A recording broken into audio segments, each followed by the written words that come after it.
अस्सलाम वालेकुम। आप देख रहे हैं मेरा YouTube channel SK cricket show. एक नई वीडियो और एक नए मौजू के साथ आपकी खिदमत में हाजिर होते हैं।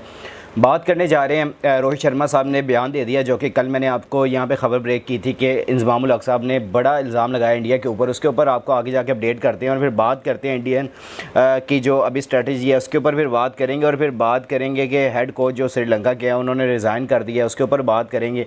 और फिर बात करेंगे कि बाबर आजम ने अपनी ट्रेनिंग स्टार्ट कर दिया पाकिस्तान पहुँचते हुए, उसके ऊपर भी आपको आगे जाके अपडेट करेंगे। अगर आप मेरे चैनल पर नए और पहली दफ़ा आए हैं तो जल्दी से जल्दी चैनल को सब्सक्राइब कर लें और बेल आइकन को ज़रूर दबाएँ ताकि मैं लेटेस्ट वीडियो आप तक पहुँचती रहें।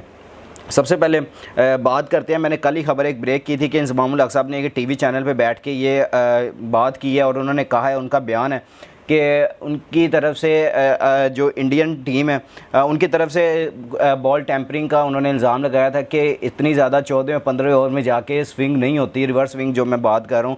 मैंने कल भी कहा था कि रिवर्स स्विंग अगर इंडिया नहीं करेगा तो फिर कौन करेगा यहाँ पे। इसके अलावा इनके पास जो अच्छे बॉलर्स हैं यहाँ पे अर्शदीप देले, जिस तरह की वो बॉलिंग करते हैं वो ज़्यादा स्विंग के साथ ही जाते हैं, और अगर वही नहीं करेंगे रिवर्स स्विंग तो फिर कौन करेगा। मैंने कल भी बात की थी कि अगर आपके पास कोई ठोस सबूत हैं तो आप लेके आए सामने, आप फिर इंडिया के ऊपर इल्ज़ाम लगा सकते हैं। अगर वैसे आपने बात करनी है या वैसे आपने व्यूअरशिप लेने के लिए इस तरह की बात कर देनी है तो वो उसके लिए फिर आपको आगे से रिस्पॉन्ड भी मिलेगा। जब मिलेगा तो फिर आपको भी फिर सुनना पड़ेगा, क्योंकि वैसे ही आप जितने बड़े लेजेंड क्रिकेटर हैं आपको इस तरह की बातें ज़ेब नहीं देती। अगर आपका ये तज़िया हो सकता है, आपकी ये अपनी मेंटालिटी हो सकती है कि इस तरह की बात है, हमारे माइंड में क्यों नहीं ऐसी बात आती कि यार हमें पता है कि यार उन्होंने इतनी ज़्यादा मेहनत की हुई है कि उनके पास वो प्लेयर्स जो है वो नीचे से ग्रूम होके आते हैं टोटली। जिस तरह डोमेस्टिक खेलते हैं फिर उसके बाद IPL खेलते हैं और वहाँ पे वो 4-5 साल जब तक वो रगड़ते नहीं है तब तक वो टीम में नहीं आते। जिस तरह देख लें रिंकू सिंह को दे लें, उनकी कितनी परफॉर्मेंसेज है नीचे, कोलकाता नाइट राइडर की तरफ से वो खेलते हैं, वो टीम के साथ ट्रैवल करें लेकिन उनको मैचेस नहीं अभी मिलते, उनको साथ अभी वो टीम के साथ ट्रैवल कर रहे हैं, अभी एक्सपीरियंस गेन करेंगे। फिर वो जाके जब उनकी पूरी प्रॉपर पता लग जाएगा ना कि नहीं अब ये टीम के साथ रह रह के इनको एक्सपीरियंस आ गया है,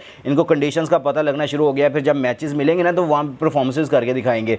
तो वैसे ही अर्शदीप है, उनको जिस तरह नीचे किंग 11 पंजाब ने उनको ग्रूम किया है, फिर ऊपर से आके इंडियन टीम के साथ काफ़ी अरसे 4-5 साल हो चले हैं कि वो टीम के साथ जुड़े हुए हैं, फिर वहाँ से इनके साथ घूमते फिरते अब जाके इनके पास जो बॉल थमाना शुरू किया है। फिर आपको पता है उनकी जगह पे पहले जो बॉलर होते थे भुवनेश्वर कुमार, वो कितनी अच्छी आउट स्विंग इन स्विंग करते थे। तो वहाँ से भी आप हिसाब लगाएं कि जब वो अपने बॉलर्स को ग्रूम करते हैं तो वो उनका पूरी स्ट्रेटजी यही होती है कि हमने आगे इसको थ्रू आउट लेके चलना है, फिर हमने इसको बैक करना है और फिर इंशाल्लाह ये आपको करके भी देता है। तो आप देखें जिस तरह इनके बॉलर अर्शदीप है वो इनको करके भी दे रहे हैं और पूरे क्रूशल मैचेस पे विकेट्स भी लेके देते हैं। जहाँ पे ज़रूरत होती है कि यार यहाँ पे अब विकेट हो तो वहाँ पे जाके वो विकेट भी लेके देते हैं। जैसा बुमराह इनके पास है, बुमराह इनको हर हाल में जहाँ पे भी ज़रूरत होती है वहाँ पे विकेट निकाल के देते हैं। जहाँ पे पता लगता है कि यहाँ पे मैच फंस गया वहाँ पे बुमराह को ओवर दे दो, बुमराह वहाँ से मैच निकाल के देगा, क्योंकि वो उनके ग्रूम्ड प्लेयर हैं, उनको ग्रूम किया गया है और उनको हर कंडीशन के लिहाज से हर चीज़ का पता है और एक्सपीरियंस अब इतना ज़्यादा हर मुल्क में खेलते हैं। आपको पता है तब से तकरीबन जब से इन्होंने डेब्यू किया तो बहुत ही कम हुआ कि अपनी इंजरी की वजह से खासतौर पर कभी ड्रॉप हुए हैं तो हुए, अदरवाइज़ इनको इंडियन स्क्वाड से ड्रॉप नहीं किया गया कभी भी और हमेशा से वो टीम के साथ रहे और फिर हर कंडीशन का हर मुल्क का उनको अच्छे तरीके से अंदाज़ा है। और जब भी उनको पता चलता है कि यार यहाँ पे विकेट नहीं मिल रही तो फिर अब मुझे बोल दो, मैं करके देता हूँ। तो ये बुमराह की सबसे बड़ी खासियत है। अब इंज़मामुल हक़ की तरफ आते हैं। इंज़मामुल हक़ ने बात की थी जो कि बॉल टेम्परिंग की गई है और बॉल के साथ छेड़ा गया ऑस्ट्रेलिया के खिलाफ इनके मैच में, जहाँ पे ऑस्ट्रेलिया बुरी तरह मैच हारा था इंडिया से। तो उन्होंने कहा था शायद ये बॉल टेम्परिंग वैसे 14-15 ओवर में जाके बॉल रिवर्स स्विंग हो रही है तो शायद इन्होंने बॉल के साथ कोई छेड़खानी किया। तो इनके हक़ में रोहित शर्मा निकल के सामने आए और उन्होंने बड़ा बयान दिया है। उन्होंने इंज़मामुल हक़ के बारे में जो कहा है वो तो मैं आपको एक दफ़ा पढ़ के सुनाऊंगा, लेकिन मुझे पढ़ते हुए खुद ये फील हो रहा है कि हमारे लेजेंड्स को ऐसी बात करनी नहीं चाहिए। अगर आपके पास कोई सबूत होते हैं, मैं बार बार ये कहता हूँ कि अगर आपके पास कोई ऐसे प्रूफ हैं तो आप निकाल के सोशल मीडिया पर ये इस तरह दिखा दिया करें। आपके पास आपका यूट्यूब चैनल भी है, इंज़मामुल हक़ साहब का, इंजी भाई का चैनल भी है, तो आप वहाँ पर ला के पूरा दिखा दे कि यार ये मेरे पास सबूत हैं, इन्होंने इस वजह से ये किया। वहाँ पे इतने ज़्यादा कैमरे लगे होते हैं, ICC पूरी नज़र रखे होते हैं। तो इन्होंने कहा है, जो रोहित शर्मा का बयान है, उन्होंने कहा है it's so hot here plus the dry pitches, यानी कि यहाँ पे बहुत ज़्यादा गर्मी है और उसके साथ फिर अगर देखें तो ड्राई पिचेस भी हैं। तो उन्होंने कहा if I not reverse swing here where will it, we are not playing in England और Australia, sometimes people need to open their mind and think. यानी कि ये बात आप समझें कि उन्होंने कहा है कि अगर ये बॉल यहाँ पे रिवर्स ओवर स्विंग नहीं होगा तो फिर कहाँ पे होगा, जहाँ पे ड्राई पिचेस है इस टाइम और गर्मी भी है। फिर उसके बाद अगर देखें कि हम यहाँ पे इंग्लैंड और ऑस्ट्रेलिया में नहीं खेल रहे, हम यहाँ पे वेस्ट इंडीज़ में खेल रहे हैं, अगर देखें तो कुछ लोगों को बोलने से पहले सोचना चाहिए और उनको अपने माइंड के बारे में बात करनी चाहिए कि वो क्या सोचते हैं दूसरों के बारे में। यानी कि इतना खुला पैगाम उन्होंने इंजी भाई को दिया है कि अब इंजी भाई को समझ आ गई होगी कि मैंने बयान देने से पहले कुछ सोचना है और करना है, और उन्होंने कहा कि आपके पास कोई सबूत है तो आप दिखा दें।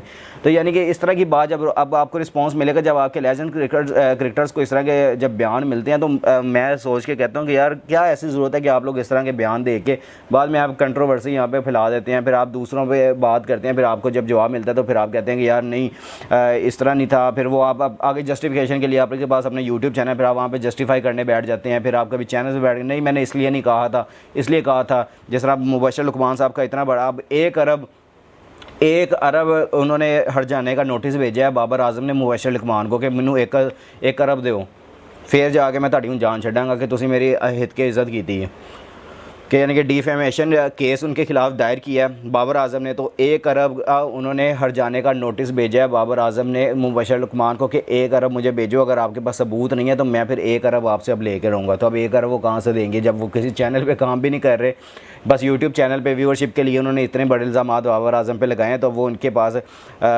शायद अब 1 अरब का उनको जो हर जाना है वो उनको भरना पड़ेगा, फिर जाके उनकी जान छूटेगी इस केस से। अदरवाइज़ उनके केसेस आगे जो भी होगा फिर बाबर आजम आखिरी हद तक जाने की तो ख्वाहिश रखते हैं। आगे इसके ऊपर भी इंशाल्लाह एक अलहदा वीडियो करने की पूरी बनती है और उसके ऊपर पूरी बात करेंगे आगे जाके। अब हम ज़रा अपने इस मेन टॉपिक के रहते हैं कि अब हेड कोच की बात कर लेते हैं। यहाँ पे हेड कोच जो श्रीलंका का, उसने जो श्रीलंका की T20 वर्ल्ड कप के थ्रू आउट गंदी परफॉर्मेंसेस की वजह से उन्होंने स्टेप डाउन कर दिया एज ए हेड कोच, जो कि क्रिस सिल्वरवुड हैं। उन्होंने श्रीलंका को एक दफ़ा एशिया कप भी जितवा के दे दिया, लेकिन उसके बाद अब ये T20 वर्ल्ड कप में इनकी परफॉर्मेंसेस जिस तरह की रही हैं उसके बाद इन्होंने स्टेप डाउन कर दिया है एज ए हेड कोच, जो कि मैं समझता भी हूँ कि ठीक है। अब किसी नए को, आपके पास क्या असाइनमेंट होती है, आप टीम के साथ जुड़े हैं, आपने टीम को कोई साल 2 साल 3 साल दे दी हैं, फिर उसके बाद आपके पास बड़ी असाइनमेंट ये होती है कि आपने उसको T20 वर्ल्ड कप या ODI वर्ल्ड कप जितवा के देना है। अगर आप नहीं जितवा के दे सकते तो आप वहाँ से स्टेप डाउन करें, आपकी जगह पे कोई भी नया आ सकता है। अगर आप वैसे बोर्ड आपके साथ बात कर सकता है, अगर आपने आगे मज़ीद कंटिन्यू करना हो तो बोर्ड के साथ आपके मामला तय हो सकते हैं। अदरवाइज़ आपको यही चाहिए कि आप वाकई स्टेप डाउन करें और आप साइड पर हो जाए, आगे होपफुली कोई नया आए वो आपके लिए, आपकी टीम के लिए अच्छा करके दे सके।